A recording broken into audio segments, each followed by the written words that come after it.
Shalom saudara, jumpa lagi dengan saya Hendra Kusuma di program pembelajaran firman Tuhan dan juga motivasi buat kita semuanya. Semoga tayangan-tayangan yang saudara lihat lewat channel YouTube saya bisa memberkati dan mencerahkan kita semuanya saudara. Saudara, untuk menjadi kuat, tentu pasti secara jasmani kita harus makan. Banyak suplemen-suplemen yang bisa mendukung untuk kita bisa menjadi kuat. Ada orang yang ingin menjadi kuat, dia minum suplemen. Beberapa merek yang saya tidak perlu sebutkan, banyak sekali saudara. Itu menunjang untuk kekuatan dan kesehatan kita secara jasmani. Tapi untuk menjadi kuat secara rohani, engkau tidak bisa memakan suplemen atau makanan-makanan jasmani. Engkau makan nasi dengan daging atau itu bisa menguatkan jasmani kita. Tapi kalau untuk menjadi kuat, tentu pasti secara rohani, engkau harus punya suplemen yang tepat untuk membuat rohanimu kuat. Nah, apa yang menjadi dasar atau apa yang menjadi unsur-unsur untuk kita bisa mendapatkan kekuatan di dalam kehidupan kita? Kenapa Tuhan berkata kita harus kuat secara rohani? Nah, Alkitab berkata dalam surat 2 Timotius pasal yang kedua, ayat yang pertama berkata begini, "Sebab itu, hai anakku, jadilah kuat oleh kasih karunia dalam Kristus Yesus." Jadilah kuat dalam kasih karunia dalam Kristus Yesus, saudara. Nah, dua hal yang saya ingin bagikan buat kita untuk kita menjadi orang-orang yang kuat dalam rohani kita. Yang pertama, saudara, untuk menjadi kuat secara rohani, maka engkau harus ada dalam kasih karunia Tuhan.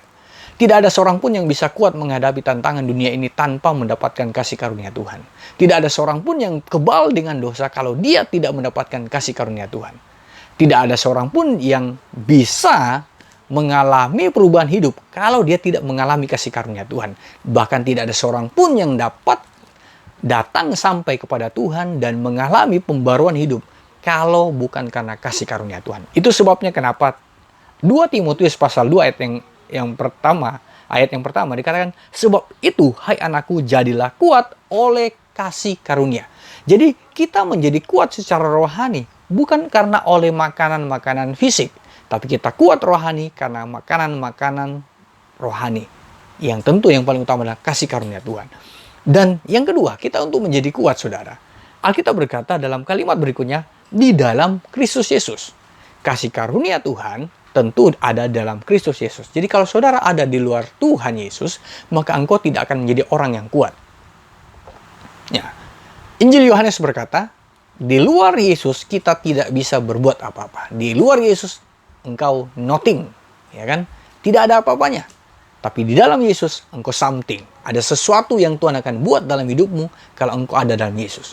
Engkau akan menjadi kuat. Kenapa kita harus menjadi kuat, saudara?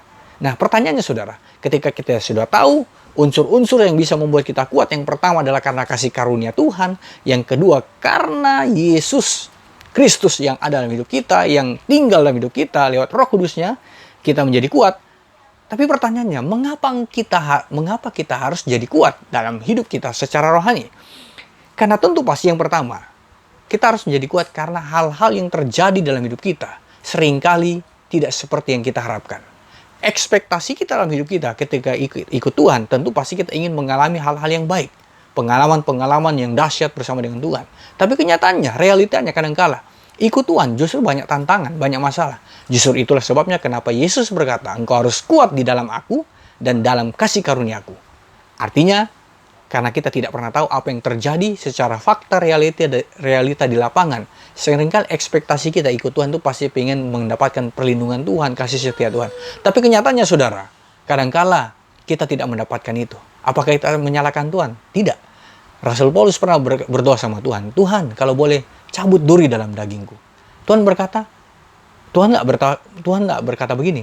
Oh iya, oke Paulus, karena engkau sudah setia, engkau sudah melayani aku dengan setia, engkau sudah tinggalkan kemewahan dunia ini karena aku akan angkat duri itu. Tidak, saudara. Bahkan Tuhan berkata, Paulus, cukuplah kasih karuniaku kepadamu. Justru dalam kelemahan mula, kuasaku semakin bertambah. Saudara, kita harus kuat di dalam Tuhan, karena keadaan yang terjadi kadang-kala tidak seperti yang kita harapkan. Saya percaya jemaat-jemaat yang dilayani Paulus selalu berdoa supaya Paulus itu selalu mengalami keadaan yang baik. Tapi keadaan yang baik menurut Tuhan mengizinkan Paulus melewati hal-hal yang rumit, tantangan, penganiayaan dalam hidupnya. Tapi itu yang terbaik, yang membuat Paulus menjadi kuat. Sebabnya kenapa dia tuliskan, kita terjepit, tapi kita tetap merasa bebas. Kita terhimpit, tapi kita tetap memiliki jalan keluar. Itu perkataan Paulus lewat surat-suratnya yang menguatkan hati jemaat. Bahkan di tengah-tengah situasi di dalam penjara sekalipun, Paulus tetap bisa memiliki kekuatan untuk menguatkan jemaat-jemaat yang ada di luar penjara. Kenyataannya berbanding terbalik. Harusnya kita yang menguatkan Paulus jemaat, tapi justru Paulus yang menguatkan jemaat karena Paulus sudah mendapatkan kekuatan yang datangnya daripada Tuhan oleh kasih karunia-Nya. Itu sebabnya saudara Tuhan, kita harus jadi kuat karena keadaan yang terjadi seringkali tidak seperti yang kita harapkan. Engkau mungkin mengalami hal-hal yang seperti itu, saudara. Engkau berdoa, Tuhan tetap lindungi. Tapi kenyataannya kita mendapatkan masalah. Tetapi kalau hari ini engkau dapatkan masalah, tantangan dalam hidupmu, itu sebabnya kenapa Yesus berkata, engkau harus menjadi kuat di dalam Yesus dan di dalam kasih karunia Tuhan. Itu yang pertama. Yang kedua, kenapa kita harus jadi kuat? Karena orang yang kuat pasti menerima hasil, saudara. Kalau saudara baca ayat-ayat selanjutnya, saudara, Paulus memberikan gambaran tentang orang-orang yang sedang berjuang. Prajurit, petani, olahragawan, saudara. Mereka adalah orang-orang yang sedang berjuang, bertanding. Dan seperti itulah hidup kita, orang percaya. Kita bertanding, kita mempersiapkan diri kita, supaya kita apa? Ketika kita hadapi peperangan, kita tetap menjadi orang-orang yang siap. Kenapa kita harus jadi kuat? Karena kita sedang bertanding. Tapi orang yang bertanding, orang yang tekun dalam peperangannya, maka dia akan menuai hasil yang maksimal. Jadi saudara, engkau harus kuat di dalam Tuhan. Kalau hari ini engkau hadapi masalah, tantangan dalam hidupmu, percayalah. Kalau engkau hidup dalam kasih karunia Tuhan dan hidup dalam Yesus Kristus Tuhan, engkau akan menjadi kuat. Sebab hal-hal yang terjadi yang dalam hidup kita kadang-kala tidak seperti yang kita harapkan. Tapi kalau ada kekuatan Tuhan, kita pasti bisa melaluinya. Kenapa kita harus jadi kuat?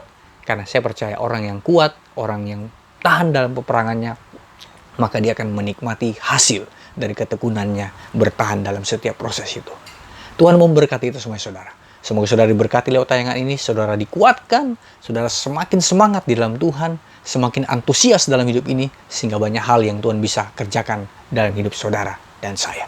Kalau saudara merasa diberkati lewat tayangan video ini, saudara bisa klik like, dan juga saudara bisa komen, dan saudara subscribe, dan juga nyalakan loncengnya, supaya saudara tetap mendapatkan notifikasi dari setiap pengajaran dan motivasi firman Tuhan dari saya sebagai hamba Tuhan. God bless you. Tuhan memberkati semuanya. Amin.